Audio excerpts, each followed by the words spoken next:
এক ব্যক্তি 30 কিমি/ঘন্টা গতিবেগে গেলে গন্তব্যস্থলে 10 মিনিট দেরিতে পৌঁছায়, কিন্তু 40 কিমি/ঘন্টা গতিবেগে গেলে গন্তব্যস্থলে 5 মিনিট আগে পৌঁছায়।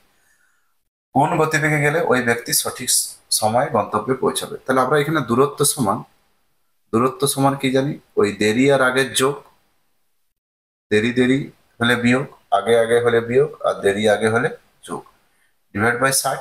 এই শর্টকাট সূত্র অ্যাপ্লাই করবে। কিন্তু গতিবেগের গুণফল বাই গতিবেগের পার্থক্য, গতিবেগের গুণফল বাই গতিবেগের পার্থক্য। 40 মাইনাস এখানে আসছে 10, 0, এখানে 15 × 4 = 60, 15/60 ইন্টু 4×3 = 12, 120, বা 6×2 = 12, এখানে 120। তাহলে এখানে দূরত্ব হয়ে যাচ্ছে 30 কিলোমিটার।